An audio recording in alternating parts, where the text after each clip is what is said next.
just to say, Temmie and friends, I'm moved by discovering our connection. That's so special. By the way, the twins were called Ola Wally and Ola Deli. Does that make sense? Yeah. Does that mean twin or something? Ola Wally, good things comes in. Yeah, Ola Deli. Ola Deli, good things has arrived. Right, and then the little brother was Ayo Tunde. Ayo Tunde, another joy has come. Look at that. Right, what about that? No idea. Isn't that that's so good? Yeah, that's so special. Yeah. Just I because of this, for the rest of you, I'm sorry about it, but this is the way I am. I mean, just having met a family that plays football and sport, that changes everything for me. Ayo Tunde was having sorry, this isn't the sermon, this is just a good, that's what the sermon's about. He was having a trial. Actually, this was a low-level trial. It was for the local borough. It'd be like Southend Boys or something like that. And he was playing on the right wing, actually, and he wasn't going very well. And his coach said, "Look, unless you can show something, I'm going to substitute you. You failed." So I had a word with him and I said, "Look, you've got to make an impression now." So the problem was he was told to keep on the wing, but no one was passing it to him. And I said, "Well, you've just got to disobey. I'm rooting for you, mate." Anyway, very soon after he got the ball, he pushed it past the wing back. And then I'm sorry to say that the struggle ensued, but in the struggle, he knocked the wing back down and ran straight over him. And then all, broke loose. The referee threatened him with a red card, and he's looking at me and saying, "Look, what can I do? I made an impression now. I'm going to make a big impression." Anyway, we got over it, except the linesman. And the linesman was storming up and down. I said, that was a bit upsetting. He said, "Upsetting?" he said. "That guy's a villain. He's a villain." And he said, "Do you know who that boy is that he's flattened? That's my son." I said, "Well, that villain is my son." And he looked at me and said, "I can tell the likeness." And he showed me. And that for me was the great moment when I was finally mistaken for my Yoruba son, Ayo, who was a much better footballer than I would ever be. There we are. So I just want you to know that's a story. So you can tell the likeness. I think that was brilliant. And in a way, he was right. It wasn't the superficial likeness. It was inside. I knew what it was about, winning and so on, and was quite competitive. So walking the way of the Lord. Just want to, I'll try to make sure we involve everyone and I speak to everyone.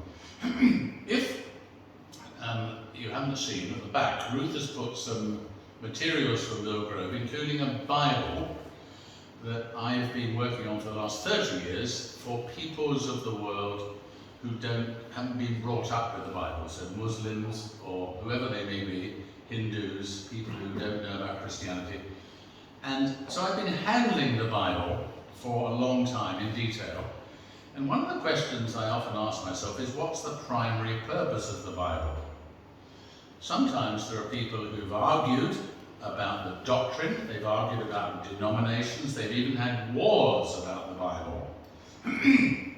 But there is one way of summing up what the whole Bible is, that's the Old Testament and the New Testament, which is that it's helping us to walk the way of the Lord. So the whole of this is helping you and me to walk the way of the Lord. Let's have a look at I can do this myself, can I? Yeah. Oh, this is, just to sum up, Micah, the prophet, has this wonderful phrase: "What does the Lord require of you? Act justly, love mercy," and there it is, "walk humbly with your God." So what's it all about? If you said to Micah, what's it all about? Well, ultimately, it's about the way you live. Act justly, love mercy, and walk humbly with your God. Before we go on, let me just give you an example. COP26. this. Now, I reckon that if I call them the Temmie family, all right? So I'm conscious we've got the twins with us still, but has Temmie got football on? He has. Look at that. Oh, what a pity. I didn't get his autograph, but there we are. But look, you tell him, twins, what we talked about, will you? Just remember this. COP26 finished in Glasgow last week, right? Now, if you're not aware of it, people my age, then the next generation are aware of it. And one of the things Greta Thunberg has introduced into our vocabulary is the phrase blah, blah, blah. Right? I think probably there'll be new nursery rhymes, blah, blah, black sheep. Or something like that. It actually scans better than bar, bar, black sheep, but there you are.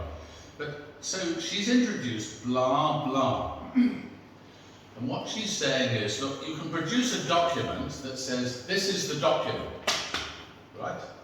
We're going to scale down coal, or whatever we're going to do. But what she's simply saying is, that is simply a document. And my friends, with the Bible, we can talk doctrine, we can talk, we can preach, we can teach. But ultimately, the purpose of this isn't about doctrine, that we might know doctrine, not the ultimate purpose. It isn't that we get a denomination right. The ultimate truth is that we walk God's way. That's what it's all about. How do we live?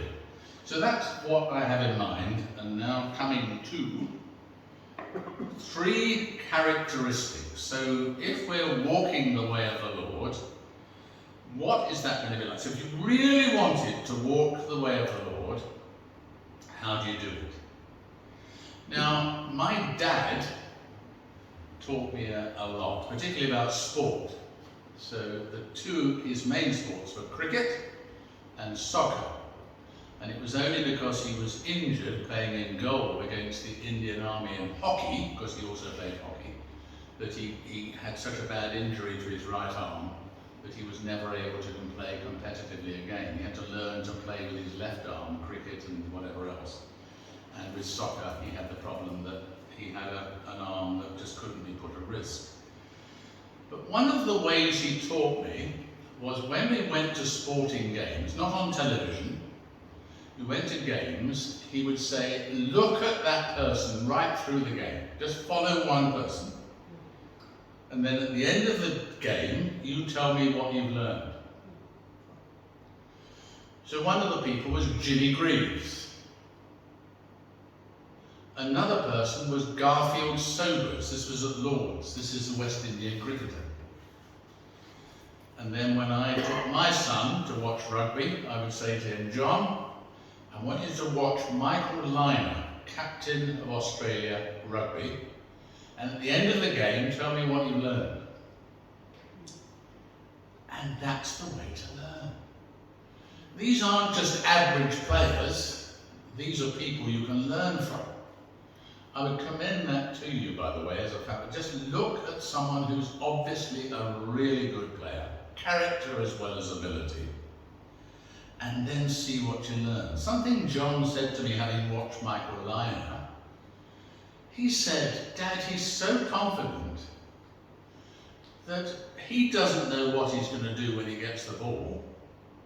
So if you're trying to attack him, you don't know what he's going to do because he doesn't know what he's going to do. Do you see? So you can't have a strategy against him because he's so confident that he will do something, but he doesn't worry about what it's going to be. He gets the ball and then he works out, now what am I going to do? The football player I admired hugely was Teddy Sheringham. And this is, I know it's biased and so on because of his connections with Colchester and all the rest, but something that people did when they studied him, when the ball came to him, he had a photographic impression of where everyone else was. Right, so that's how it was. He'd absorbed, and so he would flick it off, and would you believe it, in the England team, Shearer would find an opening, and he scored. And so I just wanted to say to you, what I'm going to do this morning is to take examples of just 2 people, not just random people, And we're going to use them as our guide to walking the way of the Lord. And one is Abraham and the other is Jesus. They're not just any people. So, the first characteristic of walking the way of the Lord is obedience. Obedience. So, who calls the shots? Who is the one who decides the walk? It is God. When I grew up, I was taught the 10 Commandments. But actually, when you look at the Hebrew, it's not commandments, it's 10 words. They are the word of the Lord. They begin, I am the Lord your God, which brought you out. It's not a command, you see, that you shall have no other God before me. It's a word of the Lord, and his word is law. So if we're going to walk the way of the Lord, the first thing we've got to recognize is we've got to know his way. We've got to make sure we understand his way so that we can be obedient to it. So there is no substitute. We need to study the scriptures in order to know his way. And if we don't study the scriptures, then there's no way we can walk his way. So there's no shortcutting it. In sport, it is the coach who will say, this is how we're going to play. And that's it. Now the two examples I give you here of obedience, we had the reading from Hebrews, which is just a summary of the life of Abraham. And it's just this bit that struck me in the context of today's message. When Abraham was called to go to the place he would later receive as his inheritance, he obeyed and went. That's Hebrews 11, verse 9. When God called Abraham to go, he obeyed and went. And with Jesus, I don't think we can ever imagine how it was in the Trinity before the coming of Jesus into the world. Advent Sunday next week, of course, and Christmas not far away. But I remember as a boy, this is your sort of age, twins, okay, your sort of age, thinking, I wonder what the discussion was between the Father and Jesus before Jesus became a baby. He was a baby in Bethlehem. I wonder what the conversation was. And the more I read the scriptures, the more I thought, just a minute, Jesus must have known this was going to be terrible.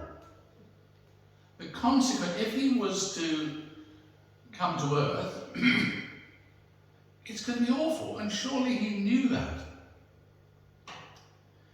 And I remember summing it up. I don't think I've ever told Ruth this, but I remember summing it up and thinking before Jesus came, he said to the Father, is it going to be as difficult as I think it will be? And the Father nodded sadly and said, more difficult. More difficult for us both. And Jesus, through his tears, said, I'll go, Dad. Now, that's in some sense imaginary, my friends, but what I'm trying to say is, as a boy, I was trying to understand the obedience of Jesus. Now, listen to the words. So I didn't just pick the word obedience out of, that's not the way I do things. Let's listen to this description of Jesus. He was in the very nature of God. This is Philippians 2. He didn't consider equality with God something to grasp, but he made himself nothing. The Welsh for that is neb, taking the very nature of a servant, and being found in appearance as a man, he humbled himself, get ready, and became obedient to death. There it is. He became obedient to death. And where does it all come? Actually, where does the rubber hit the road? Gethsemane. He's now sweating drops of blood. I don't want you to imagine that too much, but this is serious stuff. And he asks his friends to be with him and watch with him. 3 friends, they fall asleep, but that's another matter. And he says, Father, if it's possible, look, we had that conversation long ago. I've tried to follow you, I've tried to be obedient. If it's possible, take this cup from me.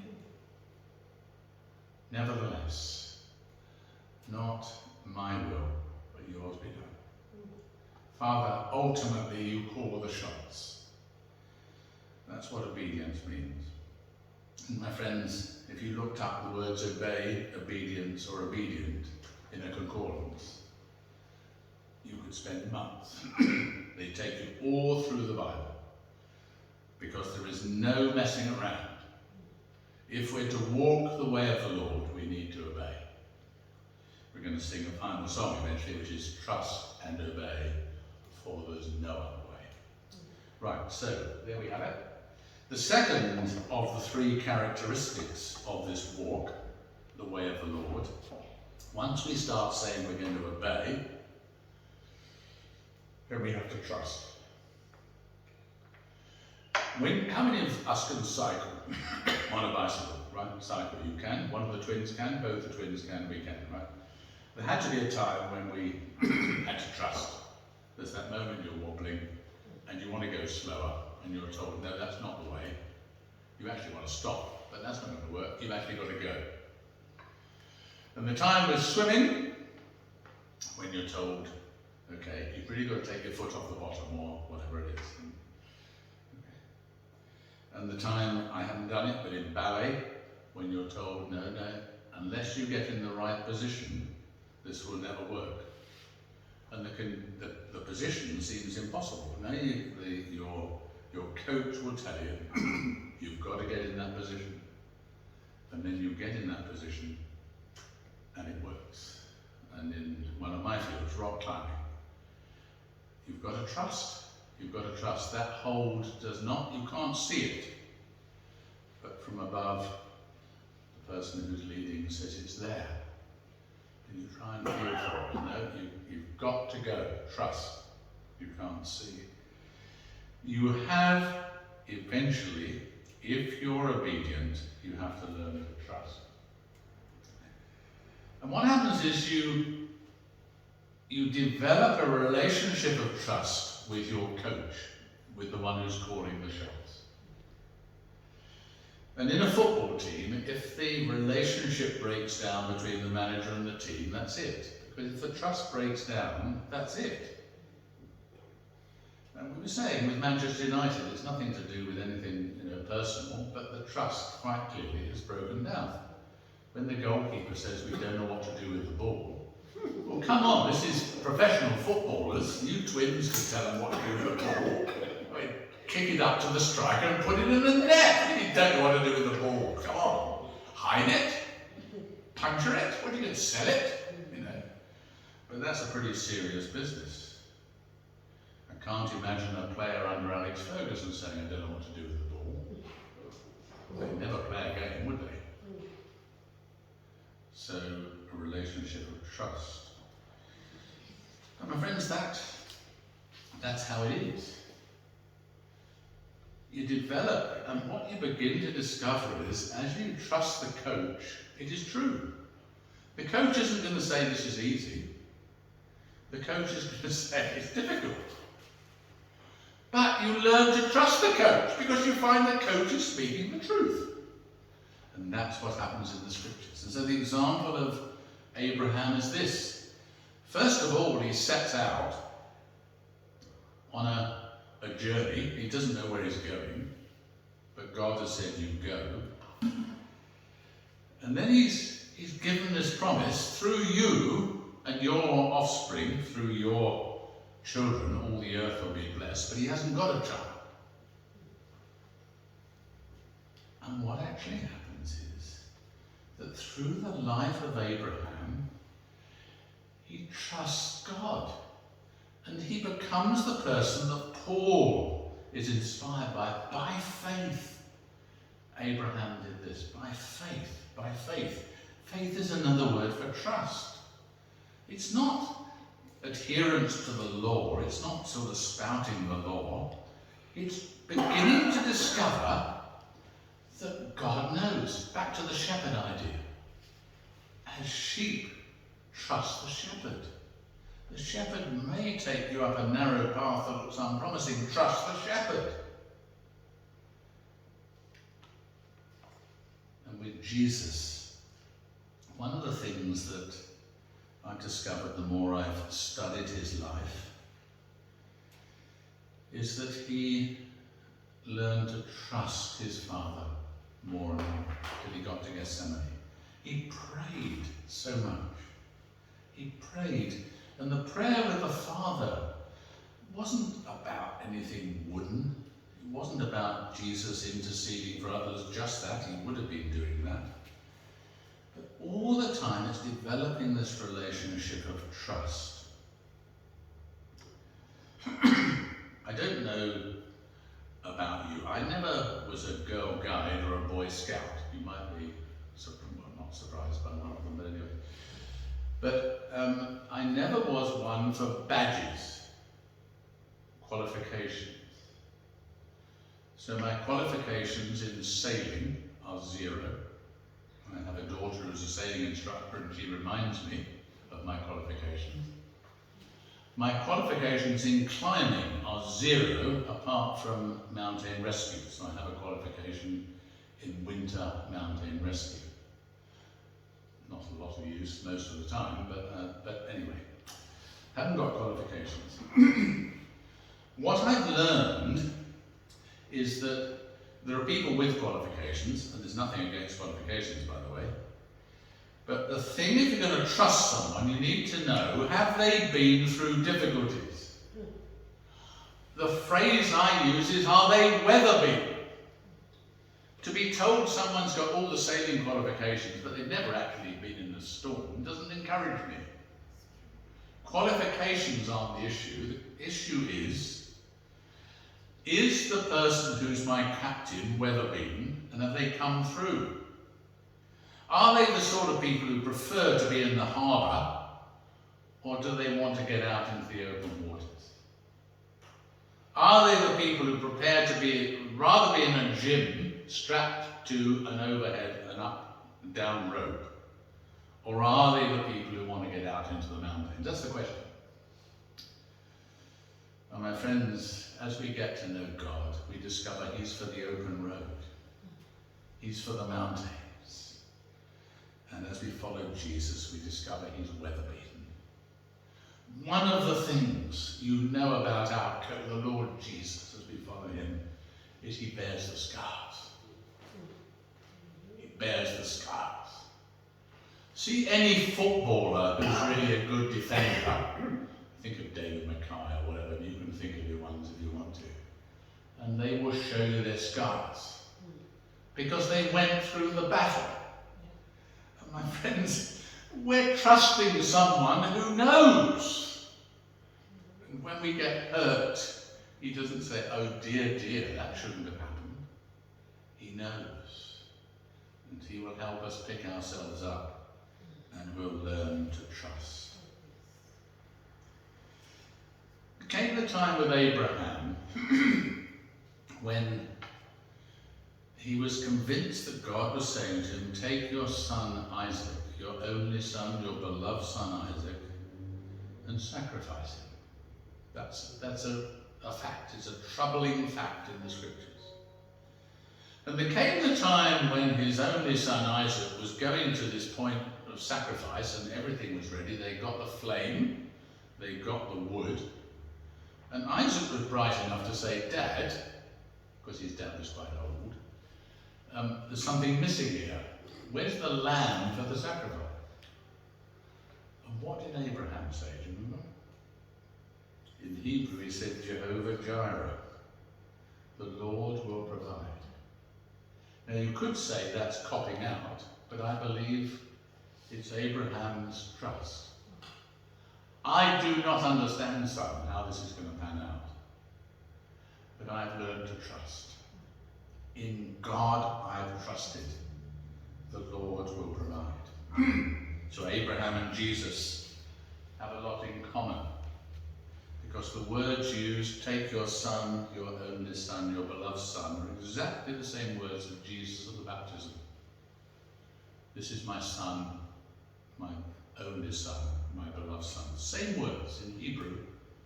The baptism of Jesus and Abraham and the sacrifice of Isaac. And finally, the walk with the Lord is a walk of obedience. It's a walk of trust, and it's a walk of learning. Lifelong learning. You twins, because you're the ones left of the footballers, you know you're the younger ones in your family and you're learning. You know that. And I can tell that you like learning. You want to absorb it. The wonderful thing about those who are ahead of you in the walk of faith, as in the walk of football, is that the best ones are learning too. They haven't arrived. Someone who's arrived is no good for you. They have to be learning. And that's the truth. Lifelong learning. So Abraham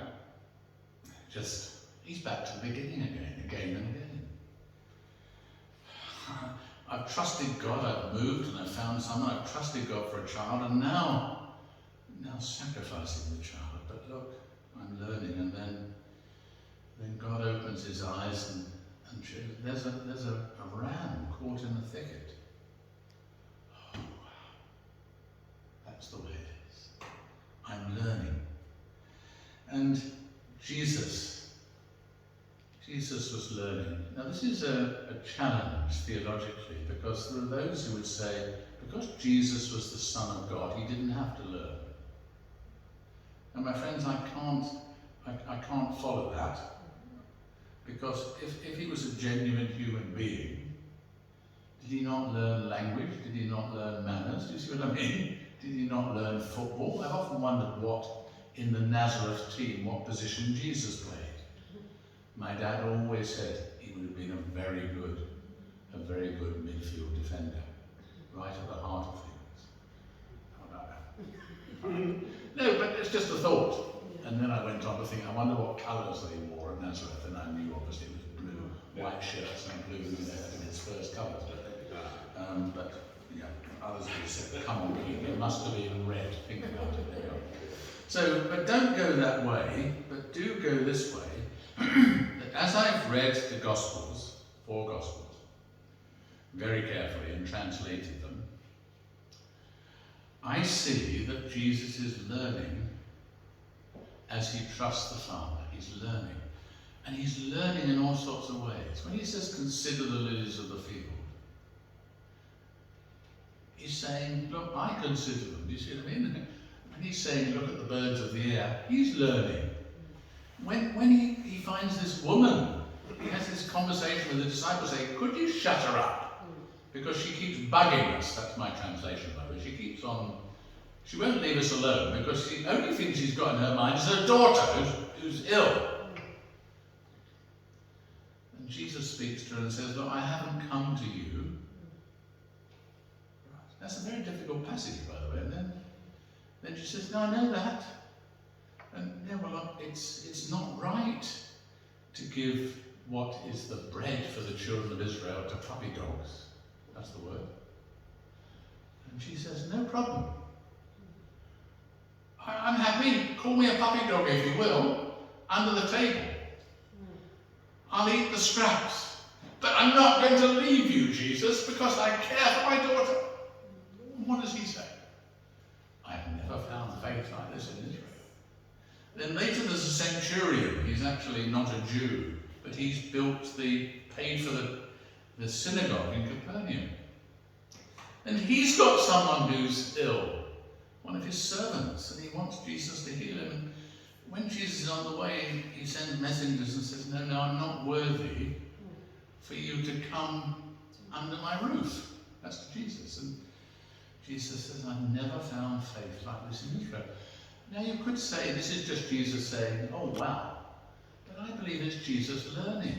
In Israel, I haven't found this integrity, I haven't found this faith. In Israel, I haven't found this.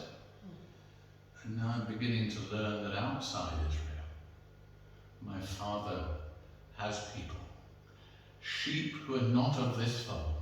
I put it to you that the learning Jesus is one we underestimate. So with that in mind, I just wanted to conclude by being real. I hear my father say to me, look, come on Keith, what about the rubber hitting the road for you? Mill Grove, which is where you saw the slides from, has been trying to walk the way of the Lord since 1899. Trying to be obedient, studying the scriptures, trying to trust, and learning. What I mean is always learning. Now, it's so wonderful I've got my wife with me, because she has been able to help me see that Mill Grove is far from perfect. And that it's only by God's grace that we're where we are. Now, I'd like to think I would have discovered this without her help, but I wouldn't have discovered it half so much. So Mill Grove is fragile, frail, and human, like Clarence Road Baptist Church. Or are you going to say, no, we're bigger than you? All right, we're celebrity. No, you're not. So what have we learned through our history, including with Founders' Day yesterday, through the COVID period? What have I learned? Given I know the law of the Lord, the word of the Lord. Given we're seeking to trust, we have the words, have faith in God on the door, and given we're learning. This is what I've learned. That God has seen and provided long before I knew there was a need. The place was ready for COVID before COVID came. I didn't get it ready. Space. Property developers have come to me and said, you could get a mint for just a bit of your land. And I would say, I'm sorry, you don't understand, I'm a steward. North Wales. You see, not a house in the middle of Southend, but North Wales. Think of the space. Beaches going for miles, the sea stretching to America, the mountains going on seemingly forever. Space. And then I discovered that he's been working despite us rather than through us. I've learned that it's when I get out of the way that I hear of blessing. So recently I've had a chest infection and tried, because of COVID, people haven't taken pleasure in my coughing and spluttering all around the place, so I've kept myself to myself, and when Ruth comes back, telling me I hear a blessing. I'm not there, but there's blessing. That's important, isn't it? My grandfather on his deathbed said to my father, he said, I can't do this. And my grandfather said, I know this because I've listened to it on a tape recently. Don't forget, Victor, this is not your work, but his. Learning. I've learned that prayer is not about getting my Heavenly Father to listen to my needs, but getting me to listen to his voice, his master's voice. If you know the HMV logo, it's not about the dog going woof, woof, woof. It's about the dog listening to his master's voice. And how often have my prayers been woof, woof, woof? I've learned, and we've learned, that little things and little people matter infinitely. I've learned to be reminded that the scriptures don't tell us about statistics and numbers and greatness and celebrity. They tell us the names of people, individuals. I've learned that having faith is not so much just sort of trusting and going on, but keeping our eyes open, trusting that he will show me. Not that I have faith, so I've just got to resist, but it's his word I'm walking through. I've learned of our own frailty, and as I learn that, his greatness. O Lord my God, when I consider this, this and this, I say, how great thou art, not how great I am, how great thou art. And if you want to sum it all up, it's this. It's going back to the beginning, like a little child, and learning all over again. It's a strange thing. I eventually went from school. I didn't know what I wanted to do, but I got a place to study English for 3 years, and I shouldn't really have been there because I don't know. When I arrived at the university, I realised that people were way ahead of me in their understanding. I'd read lots of books, but they understood them. And I remember saying to Ruth about 40 years after I was an undergraduate, I think I'm ready to go back to university now. I think I'm ready to start again. In fact, I'd really love to go back to kindergarten and study the alphabet again, really study it. And really listen to those nursery rhymes. Really, really listen.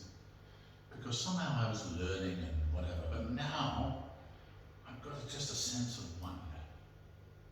Language is a miracle. The Yoruba language is a miracle. Welsh is a miracle. They're gifts of God. And now I'm ready to learn. So I learned languages. I learned Latin and French and Anglo-Saxon and that sort of thing. But I didn't love them, and now I do. And I'd love to go back to the beginning. And I do when I'm with the kindergarten at Millgrove, so often with the youngsters. I hope they know, but I'm just one of them now. I'm enjoying the mud because it's mud. And when I see the apple on the tree, it's almost completely fresh, as I've never seen another apple. The learning, ultimately, takes you back to the beginning, as a little child. Who is the greatest in the kingdom of heaven, the disciples were arguing about? Jesus took a little child and placed the child in the midst and said, unless you become like this little child, you won't even enter the kingdom. But for those who welcome the least of these little ones, they welcome me.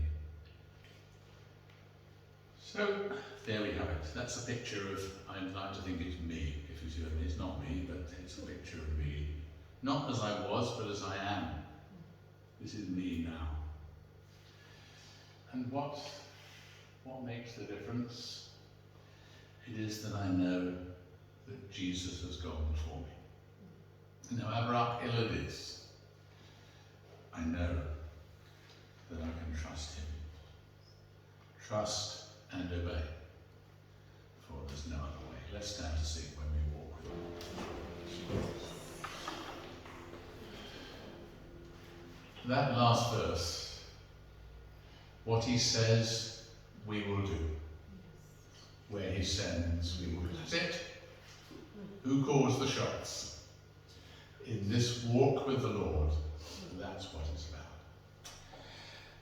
Just to say with the choruses and songs, that one, we sang that chorus 5 times. Trust and obey, for there's no other way. I hope I trust in your family. Those words will just stay. The power of songs. Last night someone came to me and said, oh, I'm so pleased we had that song that you had in North Wales, because the youngsters kept on singing part of it, and I didn't know, we couldn't trace, my wife and I couldn't trace what song it was. They kept on singing it. And then we sung it and he found out what it was. Oh, come, let us worship and fall down, let us bow before. And then it was about the words they got. Let us whisper his name, wonderful name. Sitting there last night was someone who came as an orphan to Millgrove in the 1930s, just as the war was breaking out. And she's had a life with lots of scars before she came to Millgrove and afterwards, but years and years later, someone at a Christian service in Walthamstow, not far from Elton Road, we're getting warm now, June, right? They sang, Spirit of the Living God, fall afresh on me. And she broke. Because that's what my grandfather had taught her. All those years ago, 40, 50 years before. It had stayed there. So my prayer is that with those, particularly when I say to the younger ones among us, that will stay. Where he sends, we will go. What he says, we will do. There's no other way. Let's pray. So, Father, thank you for the opportunity of being together and just seeking to enjoy your word, to acknowledge the sovereignty of your word and your call, and to have those wonderful examples, Abraham and Jesus, as our role models in life. May it be that by the work of your Spirit here, individually and as a fellowship, we may see you more clearly, love you more dearly, and follow you more nearly, day by day. Let's say the grace together. The grace of our Lord Jesus Christ, and the love of God,